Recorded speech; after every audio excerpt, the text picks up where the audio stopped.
जय श्री स्वामी समर्थ मित्रांनो, आषाढ महिना सुरू झाला की सर्वत्र विठ्ठल नाम स्मरण आणि वारकऱ्यांच्या भक्तिमय सोहळा पाहायला मिळतो. पण या महिन्यात संबंधित एक अशी जुनी परंपरा आहे जी आज फार कमी लोकांना माहीत आहे. आपल्या आजी आजोबांच्या काळात आषाढ महिन्यात एक देवीची विशेष पूजा केली जायची.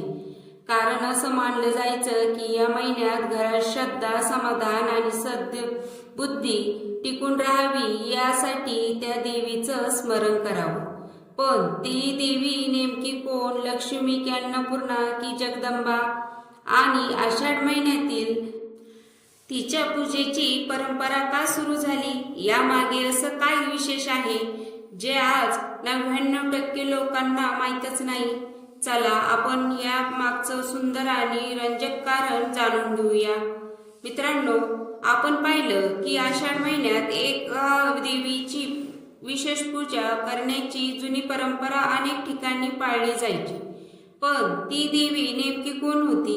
मित्रांनो, अनेकांना वाटतं आषाढ महिना म्हणजे फक्त विठ्ठलाची भक्ती. हे खरं आहे, पण या महिन्यात अनेकांच्या घरात अन्नपूर्णा मातेचं स्मरणही केलं जायचं.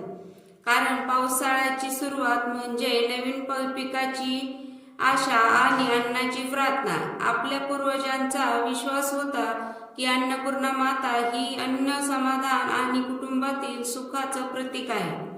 म्हणून आषाढ महिन्यात स्वयंपाक सुरू करण्यापूर्वी अनेक स्त्रिया मनोमन अन्नपूर्णा मातेचं स्मरण करायच्या. काही ठिकाणी पहिली पोळी गायीसाठी, पहिला घास देवासाठी आणि थोडं अन्न दानासाठी वेगळं काढल्याची सुंदर परंपरा होती. मित्रांनो, ही परंपरा धन मिळवण्यासाठी नव्हती, तर घरात कधीही अन्नाची कमतरता भासू नये या प्रार्थनेची भावना होती. पण आषाढ महिना अन्नपूर्णा मातेसमोर एक छोटी गोष्ट आवर्जून ठेवली जायची. ती नेमकी काय होती हे आपण आता जाणून घेणार आहोत. मित्रांनो, आषाढ महिना म्हणजे निसर्ग हिरवगार होण्याची सुरुवात, शेतात नवीन पिकाची आशा आणि प्रत्येक घरात अन्नाची प्रार्थना. याच मागचं कारणामुळे आपल्या पूर्वजांनी आषाढ महिन्यात अन्नपूर्णा मातेसमोर एक छोटी पण अतिशय सुंदर परंपरा सुरू केली. काही घरांमध्ये दररोज स्वयंपाक सुरू करण्यापूर्वी तांदळाची एक छोटी मूठ स्वच्छ पवाटीत ठेवली जायची, तर काही ठिकाणी गव्हाचे किंवा तांदळाचे काही दाणे अन्नपूर्णा मातेसमोर अर्पण केले जायचे. मित्रांनो, यामागे कोणताही चमत्कार नव्हता, तर एकच भावना होती, हे अन्न तुझ्या कृपेने मिळालेलं आहे, याची कधीही नासाडी होऊ देऊ नको. पूर्वी लहान मुलांनाही एक गोष्ट शिकवली जायची, ताटात अन्न सोडू नका. कारण अन्नाचा आदर म्हणजे अन्नपूर्णा मातेचा आदर, आणि अन्नाची कदर करणाऱ्या घरात समाधान नेहमी टिकून राहायचं. मित्रांनो, आषाढ महिना म्हणजे फक्त वारकरी आणि आषाढी एकादशी इतकाच नाही. या महिन्यात अनेक घरामध्ये प्रत्येक शुक्रवारी अन्नपूर्णा आणि लक्ष्मीचा स्मरणाचा दिवस म्हणून मानला जायचा. सकाळी घर स्वच्छ करून देवघरात एक छोटासा तुपाचा दिवा लावला जायचा आणि स्वयंपाक सुरू करण्यापूर्वी मनोमन एक प्रार्थना केली जायची, आई अन्नपूर्णे, आमच्या घरात कधीही अन्नाचा कमतरता पडू देऊ नको. ही धन मागण्याची प्रार्थना नव्हती, तर समाधानाची प्रार्थना होती. कारण आपल्या पूर्वजांचं म्हणणं होतं, ज्या घरात अन्नाचा आदर होतो त्या घरात भांडणं कमी होतात आणि समाधान वाढतं. यामुळेच अनेक स्त्रिया त्या दिवशी शक्य असेल तर एखाद्या गरजूला अन्नदानही करायला सांगतात. कारण अन्नपूर्णा मातेची खरी पूजा फुलांनी नाही, तर भुकेलेला अन्न देण्यानी आहे. पण आषाढ महिन्यात या दिवशी एक गोष्ट मात्र आवर्जून टाळली जायची. ती नेमकी काय होती हे आपण आता जाणून घेणार आहोत. मित्रांनो, आपल्या आजी आजोबांच्या काळात आषाढ महिन्यात एक गोष्ट आवर्जून सांगितली जायची, अन्नाचा अपमान करू नका. आज ही गोष्ट सामान्य वाटते, पण पूर्वी याला मोठा संस्कार मानलं जायचं. ताटात गरजेपेक्षा जास्त अन्न घेऊ नका, घेतलं असेल तर ते पूर्ण खा. कारण एक एक दाणा शेतकऱ्याच्या घामातून आणि ईश्वराच्या कृपेतून आपल्यापर्यंत पोहोचला होता. मित्रांनो, आषाढ महिना हा पेरणीचा आणि आशेचा महिना आहे. म्हणून या महिन्यात अन्नाचीच नासाडी करणं योग्य मानलं जात नव्हतं. काही घरांमध्ये या महिन्यात आठवड्यातून एकच गरजू व्यक्तीला अन्नदान करण्याची सुंदर परंपराही होती.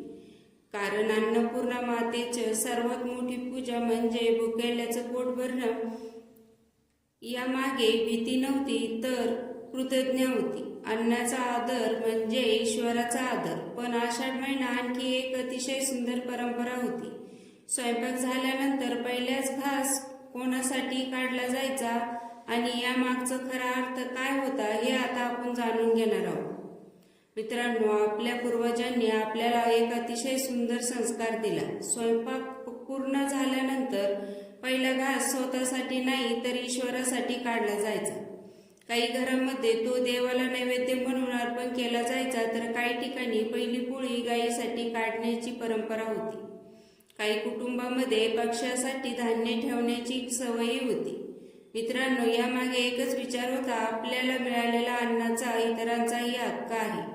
म्हणून आषाढ महिना अन्नदान, गोदान सेवा आणि पक्ष्यांची दाणे टाकणं या गोष्टींना विशेष महत्त्व दिलं जायचं. कारण आपल्या शास्त्रामध्ये दान हे फक्त पैशाचं नसतं, अन्नदान हेही श्रेष्ठ दान मानलं गेलं आहे.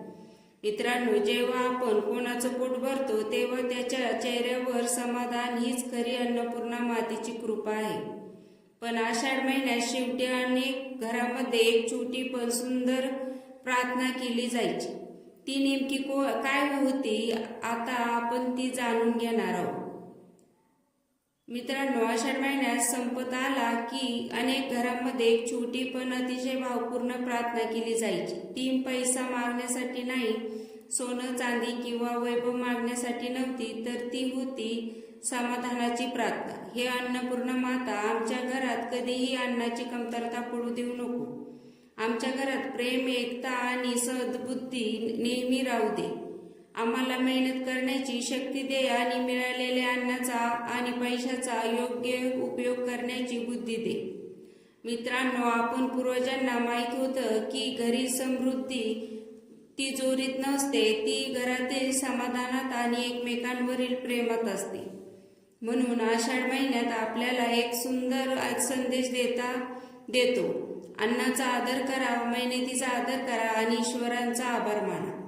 कारण ज्या घरात कृतज्ञ असते त्या घरात सुख, शांती आणि समाधान आपोआप नांदते. जर हा व्हिडिओ तुम्हाला आवडला असेल तर तुमच्या कुटुंबासोबत आणि मित्रांसोबत नक्की शेअर करा. कमेंटमध्ये प्रेमाने लिहा, जय अन्नपूर्णा माता आणि जय जय रामकृष्ण हरी. पुन्हा भेटू अशाच धार्मिक आणि संस्कारमय विषयासह. हरि ओम तत्सत.